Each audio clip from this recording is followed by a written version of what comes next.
Welcome back, Warriors. Back with another episode of Vigor Warriors 2 on the Vigor Warriors channel. And 1% Club, welcome back. Hope you guys are doing well this evening. I wanted to do this one. I got a nice comment and a good question from DH. And thank you, DH. I shout out to you on a nice comment. I appreciate your comment. And we're going to talk about, and I actually have my Bible here. We're going to talk about materialism and our Christian beliefs, and really kind of the idea that the love of money is really the root of all evil. And so we'll talk about that. And I know I've been talking about Think and Grow Rich and making money and abundance. And so we're going to kind of go into all of that and kind of talk about it from my perspective, and also try to bring in some biblical verses and different type of things to kind of talk about this. But first, go ahead and subscribe, like, comment, donate, of course, if you feel an urge to do that. The key thing to me is that we're going to kind of focus on things that can kind of help you from my perspective. So, and I'm just, once again, my perspective on this, but I want to kind of maybe share some of my experiences and things that kind of help you with some of these ideas.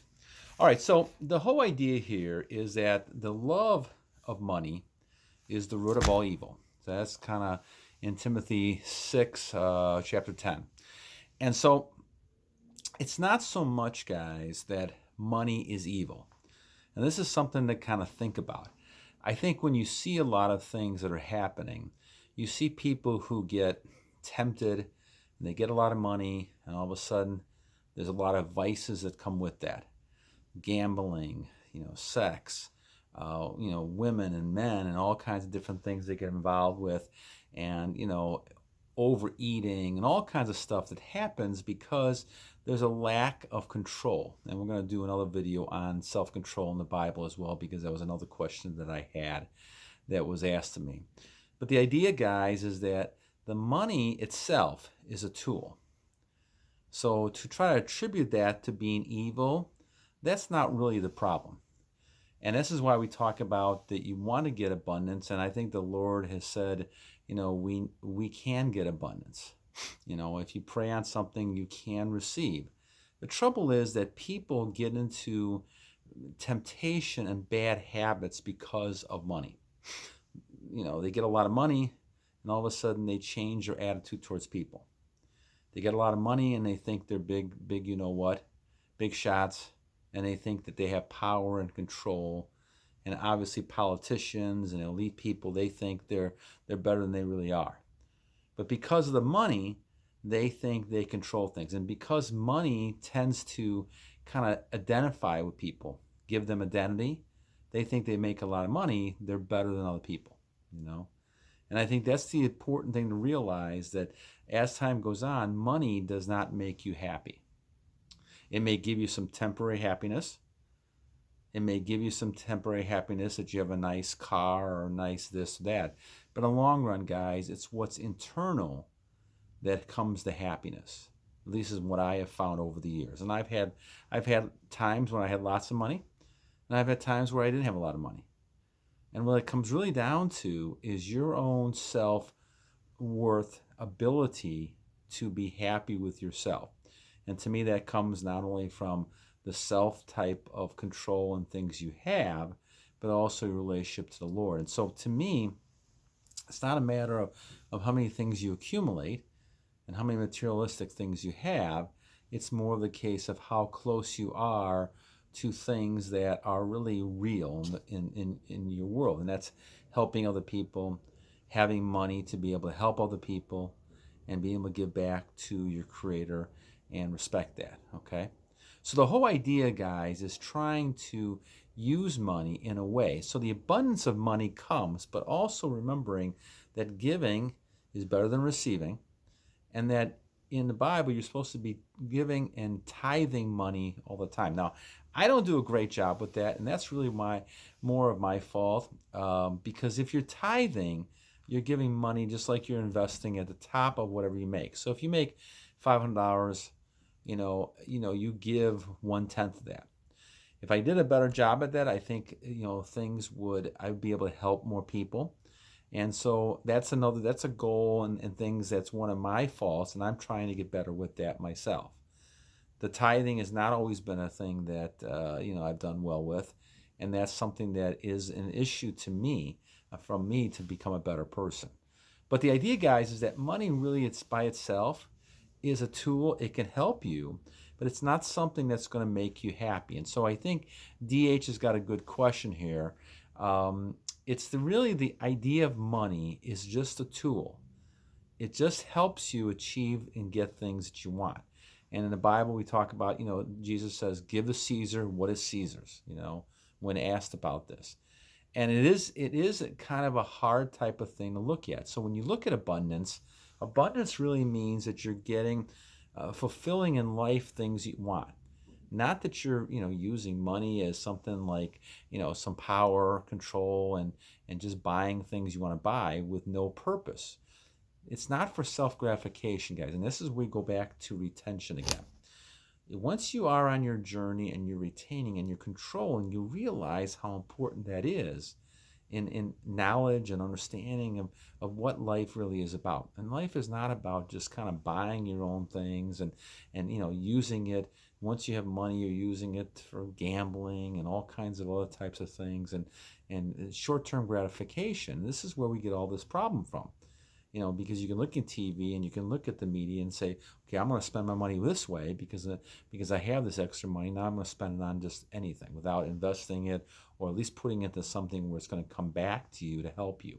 Okay, so it is always better to give than receive, and this is talked about many ways in the Bible. Is you're supposed to be helping other people, using that to not just to kind of help yourself. In the meantime, the more you're giving, the more you're going to get back in other ways, whether it's money or nothing, or other types of things. And so the question becomes, what's the purpose of money? And the purpose, once again, is used as a tool. And so it's not the money that's the evil. It's really the love. When people love money to the point where it becomes their God, then all of a sudden they have no other God. And so DH, the issue is so much not materialistic types of things. It doesn't go against the values to have nice things. But the question is it becoming one of your idols? Is it an idol for you to have? Is money one of your gods? If it becomes a god, then it's a real problem, because then it dictates you. And just like the lust and all the other types of things, it starts to control you, And the Bible also talks about that, I think it's, and I can't remember the verse offhand, but talking about a rich man, who came, Jesus says, how can I have eternal life?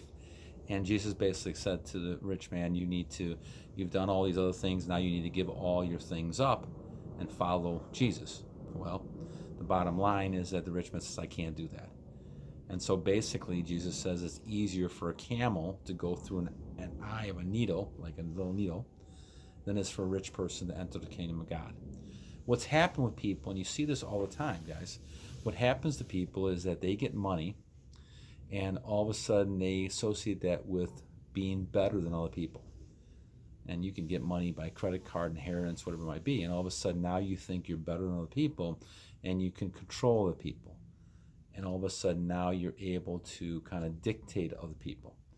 And all of a sudden people are below you. And this is what happens to a lot of rich people. They get so much into themselves that the money, the affluence, the power, the status, all this goes to their head.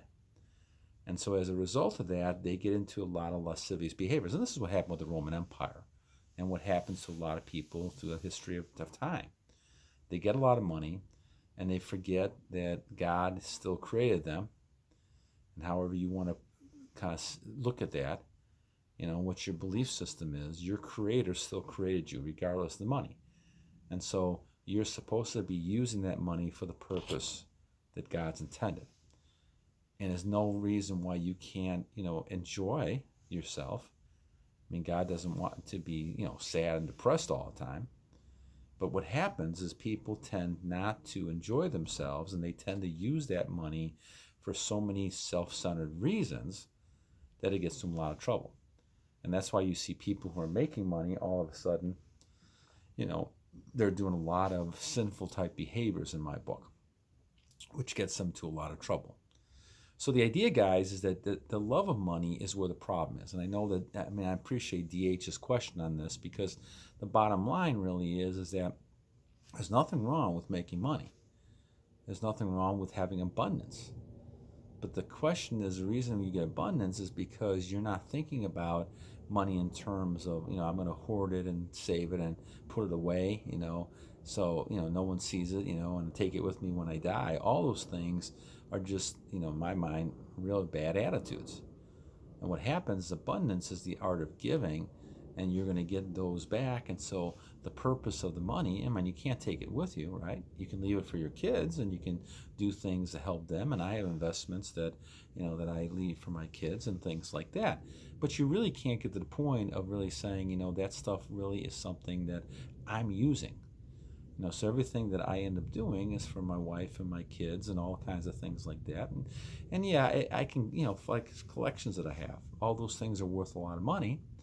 And so my kids and my wife will be able to use that to live on if something happens to me. But the bottom line really, guys, is that money is just a tool. And this took a long time for me to understand, and I want to kind of share that with you guys right now, that with DH's question, he does have a good question saying, okay, how does, he struggles with materialistic type of ideas, within the Christian values. And it's a good question, that we all have to kind of look at. What is that balance between the two? So once again, in my estimation, what ends up happening is that the abundance is something that we all, God wants us to be happy. As long as we're following Him, and like I said, there's a lot of viewers who have different viewpoints and religious viewpoints, and that's great. However you believe in, I'll call it the Creator. I mean, that Creator wants you to be happy. That person, that Creator wants you to be happy. So abundance is something that I don't feel is the problem. Making money is not the problem. Having things is not the problem. The problem is loving those things more than you love the Creator. Or the force, whatever you want to call it. That's the issue. And the issue then comes down to the fact that when you look at things, you're now looking at that money and those things as you're worshiping them. And people used to do that many years ago. Tribes and people have done that centuries. They worship a piece of rock. They worship a piece of stone, a wood, a crafts type of thing. They'll worship that because they believe that's the God. And years ago, people used to have tons of different, different idols and things like that. So the question then becomes, is how do you deal with money? And I would deal with it as a tool. Recognize that it's important to have in many ways for things you want, but because you have money, don't be sitting there and be humble about it. In fact, the people who are the most successful, you would never know that. Many of them don't flaunt it, because let's think about this, guys. If you're over there showing off your cars, your all these things, who are you trying to impress? All you're doing is trying to impress somebody. And chances are it's going to backfire, because people are going to get jealous and upset and try to take that money from you, in one way or another. And obviously, you look at Vegas, and it's an interesting thing. You go and gamble, and right outside of there, you have prostitution. People want you to spend your money right away. And it's so you can see how people, they don't want you to be happy or successful. They want you to spend money on the things that they want you to spend, because they make money that way themselves. And so the key, guys, is looking at this and saying, okay, do I really need to kind of tell people how much money I make? That's the person that I would respect more, a person who doesn't tell me how much money they make, how much money they make during the year. Those are the people that you respect more, because they're not trying to impress anybody. They're just kind of living their own life. Now, the people who go ahead and show off, those are the people you have to concern with, because they're obviously they're not secure with themselves enough, and they need to kind of show who they are and impress people by what they have around them. And once again, those are all tangible things. They come and go, and they may be successful now, but then 2-3 years from now, things may change, and all of a sudden, what do you have from an inner strength? And that's important. So once again, great question from DH. Thank you once again, DH. I hope I helped answer this a little bit. And the money is not evil, guys. The love of money is evil. And you need to kind of look at that as part of one of those temptations, along with, losing your energy. If you're a man, those women, the pictures, all those things come along in the same kind of way as money does. So you have to be careful of those type of things. All right, guys, until next time, battle on.